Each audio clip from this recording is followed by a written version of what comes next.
Assalamualaikum warahmatullahi wabarakatuh.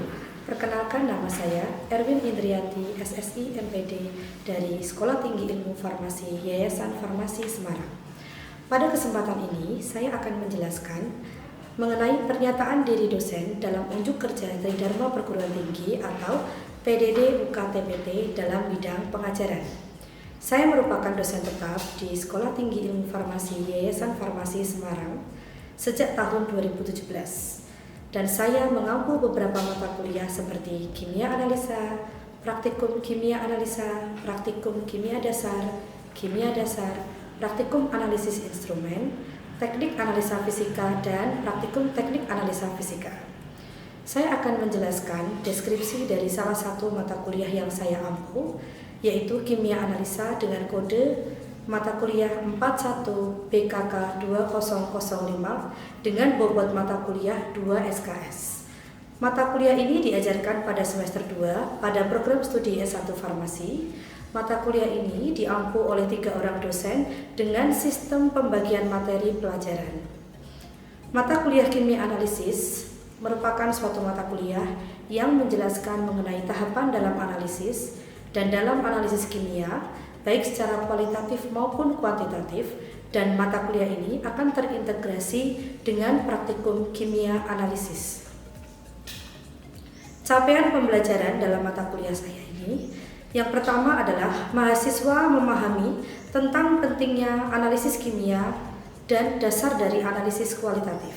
Yang kedua, mahasiswa mampu menjelaskan tentang reaksi kesetimbangan larutan, KSP atau konstanta hasil kali larutan, menerapkan perhitungan dengan prinsip kesetimbangan untuk analisis kualitatif senyawa anorganik. Yang ketiga, mahasiswa mampu menjelaskan tentang analisa kualitatif meliputi metode pemisahan kation dan anion. Mahasiswa mampu menjelaskan prinsip dasar dari analisa kuantitatif secara volumetri. Dan mahasiswa mampu menjelaskan dan memahami perhitungan kadar berdasarkan prinsip titrasi asam basa, titrasi pengendapan, titrasi oksidasi reduksi, titrasi pembentukan kompleks, titrasi nitrimetri, dan titrasi bebas air, serta mampu menjelaskan tentang analisa gravimetri.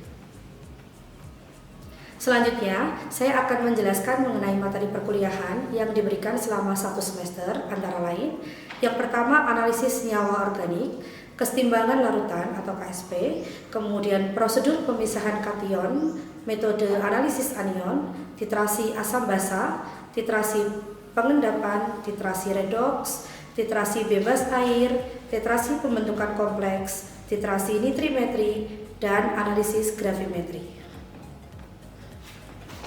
Metode pembelajaran yang digunakan dalam mata kuliah ini antara lain saya menggunakan metode DIA, di mana atau yang kita kenal sebagai metode Delivery, Interaction, and Assessment. Untuk metode delivery, dalam penyampaian materi yang saya ajarkan itu saya menggunakan beberapa referensi dan selalu saya jelaskan pada awal perkuliahan. Antara lain, saya menggunakan buku teks dari karangan Vogel tahun 1990, meliputi buku teks analisis organik, kualitatif makro dan semi mikro, kemudian Underwood tahun 1998, yaitu analisis kimia kuantitatif, kemudian Abdul Rahman tahun 2007 tentang kimia farmasi analisis, serta saya juga menyampaikan ke mahasiswa agar rajin untuk membaca dan mereview beberapa artikel ilmiah yang berkaitan dengan analisa, baik secara kualitatif maupun kuantitatif dari beberapa sediaan farmasi sampel yang ada di pasaran. Selain itu, saya juga menyampaikan ke mahasiswa untuk belajar menentukan metode validasi yang tepat dalam analisis kimia, terutama dalam berbagai sediaan farmasi. Media pembelajaran yang saya gunakan, saya menggunakan media e-learning, di mana saya menggunakan Google Education Suite yang memiliki beberapa fitur pendukung, misalnya Google Classroom, Google Meeting, dan Gmail. Serta dalam perkuliahan ini, saya juga menggunakan media pembelajaran berupa Zoom Meeting. Teknik pengajaran yang kedua, menurut metode DIA, itu adalah metode interaction atau interaksi, di mana terjadi antara interaksi antara saya dengan mahasiswa.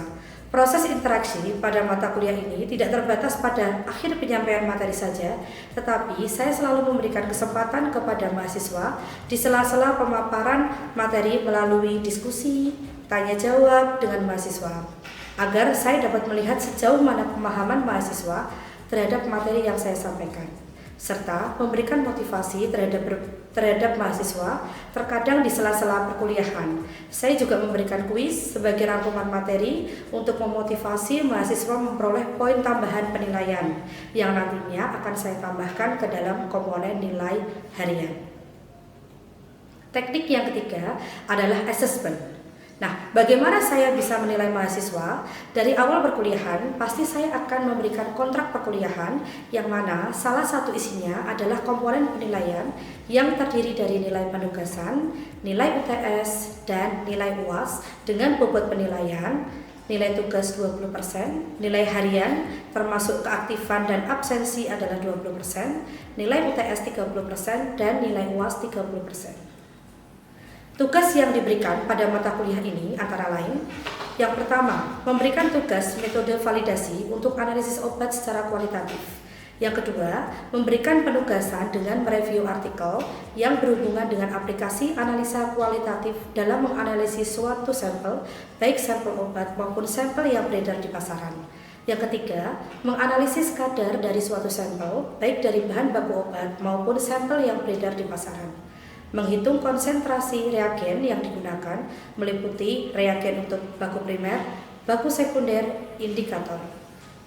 Berikutnya, menghitung kadar dari suatu sampel, baik dari bahan obat maupun sampel dari senyawa kimia secara volumetri. Dan yang terakhir, menghitung konsentrasi reagen yang digunakan, meliputi reagen untuk baku primer, sekunder, serta indikator. Selanjutnya, saya akan memberikan cuplikan mata kuliah saya tentang titrasi redox secara online menggunakan Zoom Meeting. Ya, atau iodo dan iodometri.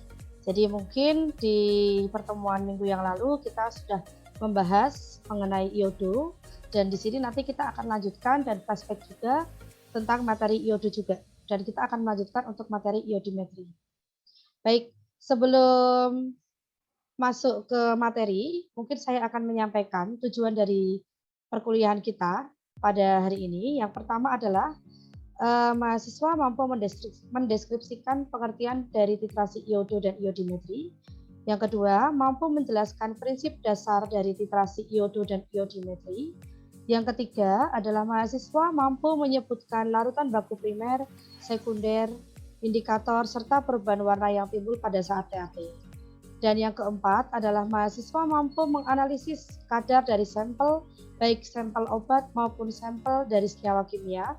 Dan mahasiswa mampu berpikir kritis dalam menerapkan perhitungan kadar dari sampel obat maupun sampel dari senyawa kimia. Ya. Itu ada tujuan perkuliahan kita pada hari ini. Kemudian, sebelum kita akan masuk ke materi, ya, mungkin Anda bisa melihat, ya, gambar yang sudah saya share. Ini ada beberapa sampel, ya. Coba, apa yang terpikirkan dalam benak Anda, dalam angan-angan Anda mengenai sampel ini tersebut? Monggo, silahkan. Ada sampel obat, kemudian ada sampel CU, ada sampel Baiklin, pemutih, dan ada juga sampel seorang wanita sedang berenang. Biasanya kalau dalam berenang itu pasti ada kandungan zat aktifnya ya di dalam kolam renang itu yang menyebabkan air itu tampak jernih.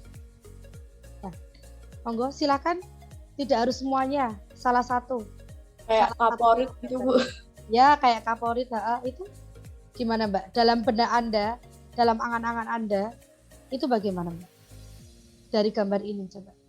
Yang itu Bu, kalau menurut saya namanya tuh siapa Mbak? Namanya? Gita Yulia Sasmita Bu. Gita Yulia Sasmita. Oke, gimana Mbak?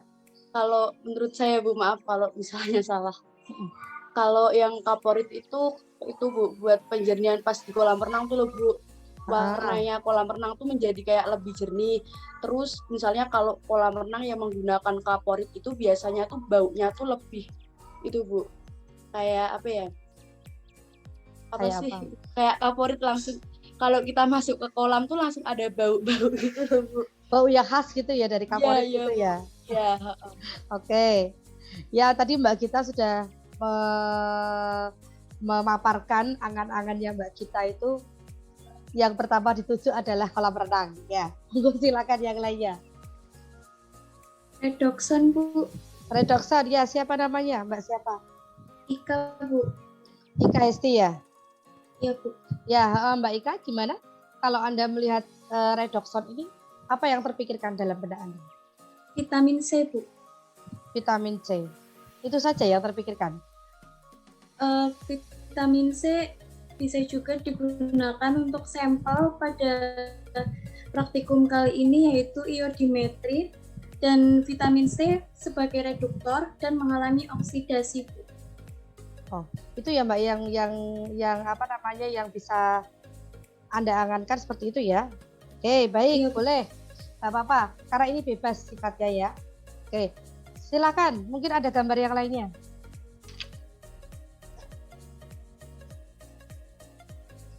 Please.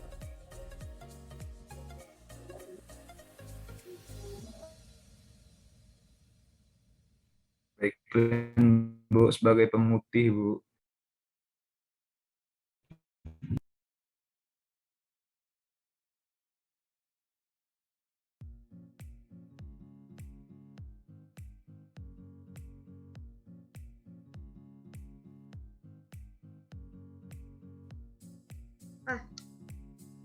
Silakan yang lainnya.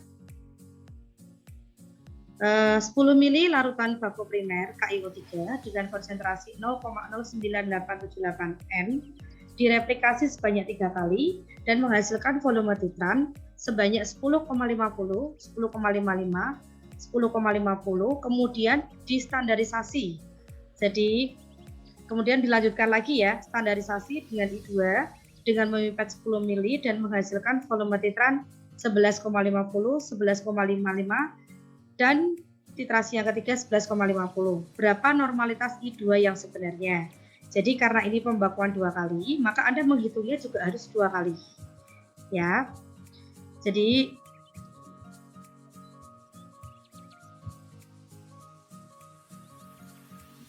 miligram. Anda mencari rata-rata dulu P. Jadi ini pembakuan dulu, pembakuan antara Na2S2O3 dengan KiO3. Ya, kita cari V rata-ratanya dulu. V rata-ratanya berarti ini 10,50 ditambah dengan 10,55 ya, tambah lagi 10,50. Kemudian kita bagi 3 karena replikasi kan dilakukan 3 kali ya. Kita bagi 3. Didapat berapa ini hasilnya? 10,5166, Bu. 10,51 mili. Nah, setelah ini Anda bisa menggunakan miligrek baku primer sama dengan miligrek baku sekunder. Maka V1 kali N1 sama dengan V2 kali N2. V1 berarti adalah kita mipet tadi 10 mili ya, dikali N1 0,09 berapa tadi? 878 ya. Sama dengan V2 ini adalah V rata-ratanya, berarti 10,51 dikali N2-nya apa? Dicari ya. Nah, biasanya supaya kalian tidak bingung, miligrek baku primer itu Anda tuliskan miligrek, misalkan ini KiO3 karena yang bertindak sebagai baku primer itu kan KiO3 ya. Dan ini adalah miligrek Na2S2O3. Maka di sini normalitas dari Na2S2O3 berapa hasilnya? 0,094 0,09 berapa Mbak? 40. Berapa? 4. 4 berapa ini? 076 Bu, berarti Yang keras Mbak suaranya. 41. 0,0941 benar. 0,0940761905 4076 ya 41 ya. N. Nah, karena ini kan pembakuan dilakukan 2 kali, berarti kita menghitungnya juga 2 kali. Yang pertama kita cari normalitas dari baku sekundernya, yaitu adalah Na2S2O3. Nah, yang kedua itu berarti pembakuan, kan tadi kan di soal ditulis di standarisasi dilanjutkan kembali ya.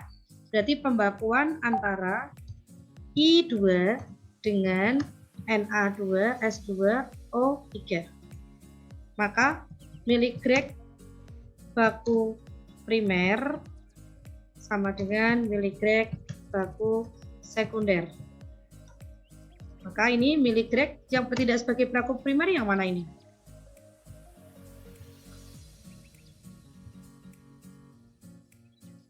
I2 ya, karena letaknya di Erlen kan. Dan miligrek sekundernya berarti Na2S2O3. Ya. Maka V1 kali N1 sama dengan V2 kali N2. V1 tadi mipet I2-nya berapa? Berapa ini tadi? 10 ya? 10 juga Bu. Ya. 10 mili. Jadi mipetnya adalah 10 mili. 10 dikali dengan N1. Berarti dicari. Karena I2 itu kan sifatnya tidak stabil, sehingga kita harus mencari konsentrasi sebenarnya dari I2 itu berapa. Ya, makanya di sini perlu distandarisasi dengan Na2S2O3. Nah, N1 sama dengan V2.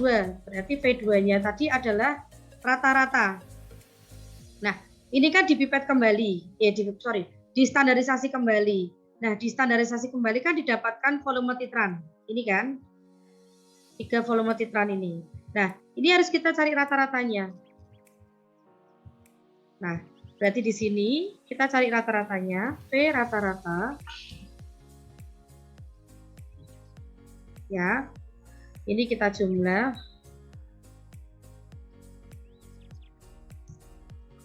Kemudian kita bagi 3. Berapa ini? 11,51 Bu. 11,51 Mas. Iya Bu. 11,51. 11,51 ya, mili ya. Berarti ini nanti 11,51 dikali N2-nya ini adalah N yang sudah kamu hitung ini tadi. Paham? Ya. Berarti ini berapa? 0,0941 N. Maka akan ketemu N1-nya berapa konsentrasi? Berapa ini?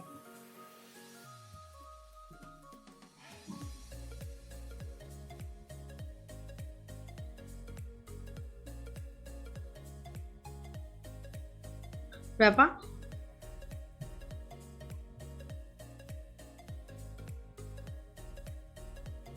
(0,1083 Bu). 0,1082 Bu.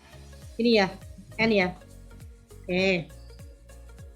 Nah, ini jadi I2 ini, N normalitas I2 yang Anda hasilkan inilah yang digunakan untuk melakukan penetapan kadar pada suatu sampel tadi. Paham ya? Nah, di soal nomor 2, ini soalnya masih ada hubungannya dengan soal nomor 1. Kalau nomor 1 tadi menanyakan mengenai pembakuan, di soal nomor 2 ini kita akan menanyakan mengenai penetapan kadar, ya. Jadi, berapakah kadar dari sampel vitamin C apabila diketahui dipipet 10 ml sampel, kemudian dititrasi dengan I2 dan menghasilkan volume 12,55, 12,60, dan 12,50, ya.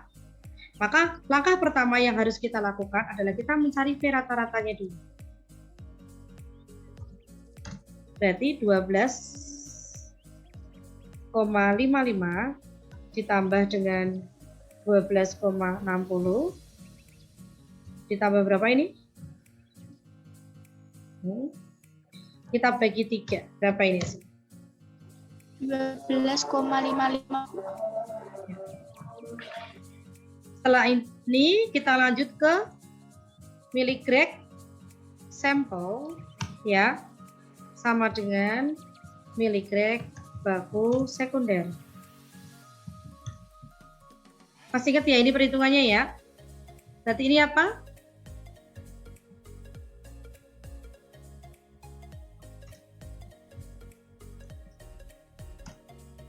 V1-nya berapa ini yang dipipet tadi sampel ini? 10 mili. Dikali N1. N1-nya ada enggak? Ada enggak? Belum, Bu. Nah, kalau tidak ada, kita tulis N1 ya. Sama dengan V2. V2 itu adalah V rata-ratanya. Berarti 12,55. Ya enggak? Dikali N kedua. N2 ini adalah baku sekunder normalitas ini tadi. Nah, ini. Normalitas, jadi normalitas dari I2 yang sudah distandarisasi dengan Na2S2O3. Jadi ketemunya 0,1082 ya. Maka nilai N1 sama dengan berapa ini? Coba dihitung.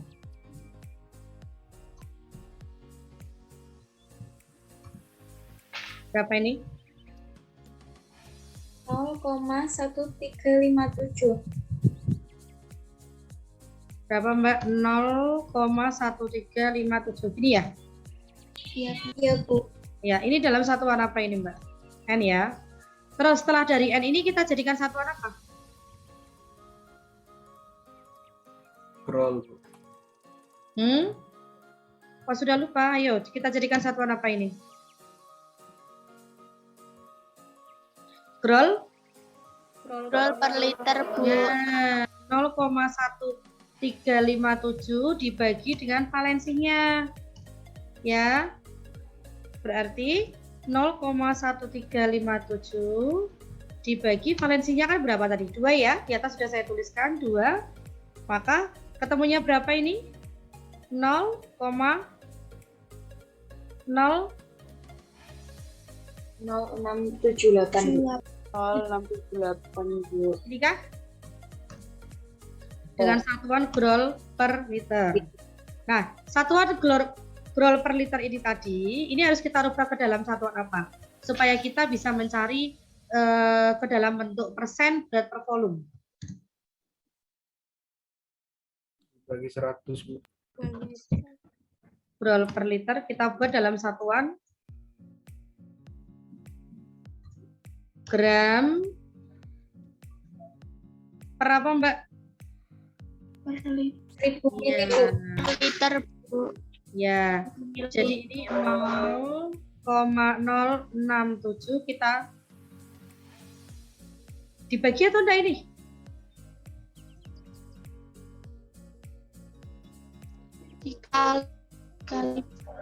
Dikali MR, Bu. Oh ya, oke. Kita kalikan MR dulu. Kita kalikan MR dulu. Berapa hasilnya? Nanti baru masuk ke dalam satuan gram per 1000 mili. Kita 678. Kita kalikan MR-nya 176,13 ya. Berapa ini? Berarti hasilnya 11,9416. gini. Iya. Gram per 1000 mili ya. Nah, gram per 1000 mili ini kita jadikan apa? Gram per 100 mili. Berapa? 1,194 ya enggak? 16 gram per 100 mili. Nah, berarti berapa persen ini? 1,19%. Gini? Iya, Bu. Persen berat per volume. Sampai sejauh ini sudah paham belum? Paham, Bu. Paham? Bu. Jangan lupa ya perhitungan ini. Nanti dari sini nanti Anda akan mencari nilai dari, karena ini sampelnya itu berupa vitamin C, nanti tergantung apakah vitamin C itu dalam bentuk tablet atau injeksi ya. Yang jelas presentasinya sudah diketahui, tinggal nanti kalau Anda merubah dalam bentuk tablet berarti dari persen harus kita jadikan miligram per tablet. Seperti itu ya. Oke. Sudah paham ya ini ya? Nah, saya ada pertanyaan ya, kuis ya. Silakan Anda kerjakan sekarang dan nanti yang paling cepat selesai yang akan saya tambahkan ke dalam komponen nilai tugas. Maaf Bu, saya sudah ketemu jawabannya Bu.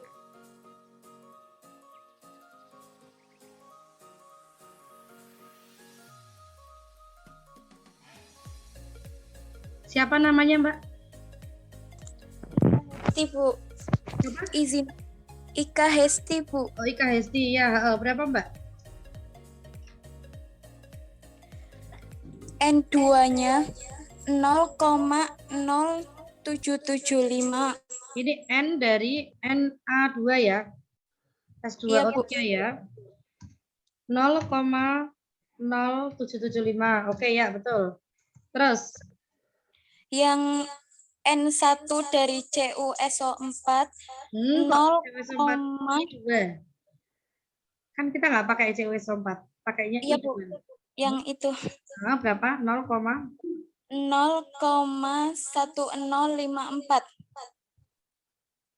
Ini yang I2-nya? Yang N1-nya Bu. Ya, N1 dari I2. Kan tadi yang kedua itu, pembakuan yang kedua itu kan berarti antara I2 dengan enatio. Yang enatio kan didapat dari yang pertama ini tadi. Ya kan? Iya, Bu. Terus NI2-nya itu kan dicari di sini. Ya. Yang ini benar. Nah, yang kedua ini. Mungkin yang lainnya bisa memperbaiki?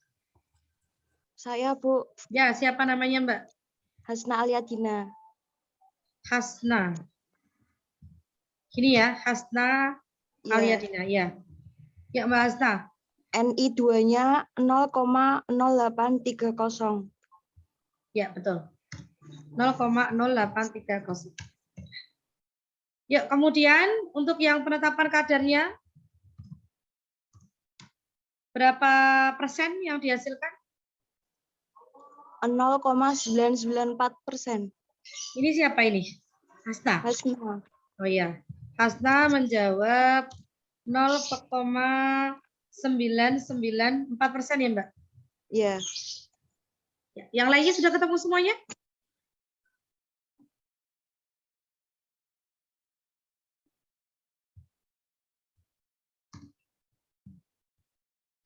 Ya. Jawaban Mbak Hasna benar semuanya ya. Jadi NI2-nya ketemunya adalah 0,0830, sedangkan untuk yang penetapan kadar itu ketemunya adalah 0,99%, atau kalau kita bulatkan itu 0,99%, tetapi hasil realnya itu adalah 0,994% ya. Oke, baik, terima kasih Mbak Ika dan Mbak Hasna ya. Nanti akan saya tambahkan poin khusus di nilai tugas. Ya.